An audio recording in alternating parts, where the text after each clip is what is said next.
At so ayan, hi guys! Welcome back at channel natin at ito na nga po yung hint para kay chapter 1184. So actually parang hindi nga hint eh. Itong binigay sa atin ng leaker natin. So more on ano siya, statement o paalala para sa chapter na to. Kasi may binigay siyang hint pero iisa lang. But anyway, say ayan, ay huwag na nga natin patagalin pa at simulan na nga natin yan. At dito muna yan magsisimula.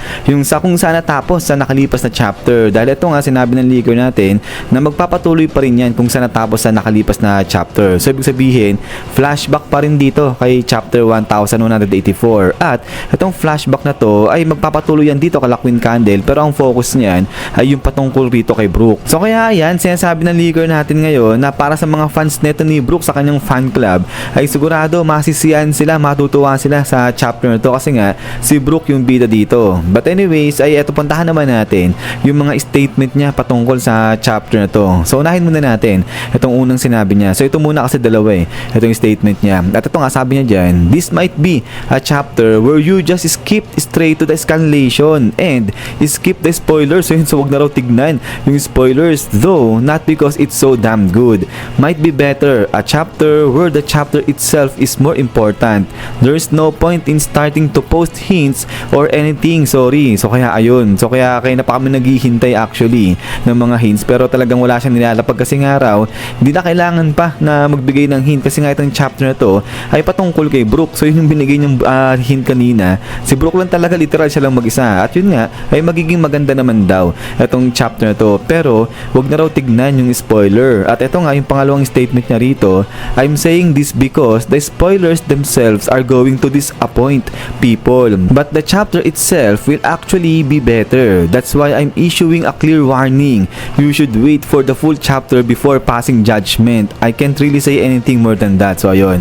So hanggang dyan na lang daw yung masabi ng leaker natin. Pero yun, malinaw dito nagbibigay ng warning o ng paalala yung ating leaker na kung kaya naman wag nang tignan yung spoiler. Ay wag lang araw kasi nga baka ma-disappoint lang kayo kasi nga yun sinasabi niya dito madi-disappoint daw eh yung mga tao pag nabasa yung spoiler. So ibig sabihin baka hindi ganun kagandahan siguro yung lalabas nga dyan sa spoiler. Pero ganun pa man rin kahit na hindi kagandahan yung lalabas sa spoiler ay maganda naman daw itong chapter na to. So ayun, siguro ako maglalapag ako ng spoiler nito pero baka bukas na ipunin ko na lang muna yung ibang mga info, yung mga spoilers pa nito ni chapter 1184 kasi madalas niyan kapag nilapag na yung spoiler parang initial lang yun eh tapos may mga idadagdag pa sila ng mga spoiler ulit, mga info ganyan. So siguro ipunin ko na lang muna yun nga para nga hindi tayo masyadong bitin pero yun ay kung may idadagdag pa sila kasi katulad nga nito ng leaker natin parang wag na nga raw diba na tignan pa yung spoiler so mag-direct na raw tayo din sa full chapter. Pero yun, dahil nga rito,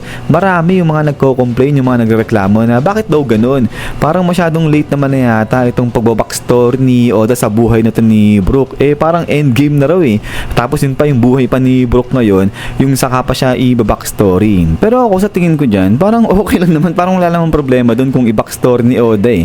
Itong buhay ni Brook. Kasi nga unang-una, eh, ayun yung gusto ng author natin eh. So, wala tayong magagawa dyan. Saka pangalawa, parang okay naman diba yung takbuhin nito ng journey sa mundo nga ng One Piece natin. Kaya parang okay lang naman, parang kumbaga magtiwala lang tayo kay Oda kung ano yung gusto ng storyline na ilagay nga rito sa One Piece natin. Kasi so far, lahat naman tayo na-excite nga dyan. Pero ayan eh, bago tayo matapos, ay balikan muna natin tong isa sa mga interesting na idea na to. So not sure kung napanood nyo na yung video natin kanina, pero doon ay may lumabas nga na idea na sinasabi nga na diba, itong si Gunko, Manmayer nga yung kanyang family name. At yung kanyang parents, of course, ito nga yan, si Queen Candle at saka ito si King Reuven. So now, mga Manmayer to mga to. At yung interesting part nga rito, ay diba, itong si King Reuven, kapatid niya, itong si Brook. So now, kung Manmayer, itong sila King Reuven, yung kapatid ni Brook, ay ibig sabihin, itong si Brook ay Manmayer din siya. So ano bang ibig sabihin niya? Ang ibig sabihin lang nito,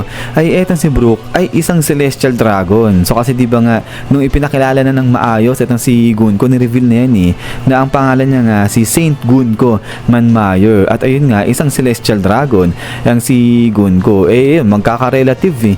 Itong mga to magkakamag-anak yung mga yan eh. So kaya kung Manmayer, itong si Gunko at legit siyang na Celestial Dragon, itong si Brook, ibig sabihin ay baka legit din yan nga na Celestial Dragon. So ayan, yung magandang pag-isipan natin ngayon. So sa tingin nyo ba guys, itong si Brook nga ba ay isang Celestial Dragon? O baka naman itong si Gunko, inadapt lang yan, inampon lang yan ng family na Manmayer. At so So ayan, pagkatapos nga nito is yan guys. So hanggang dito lang muna.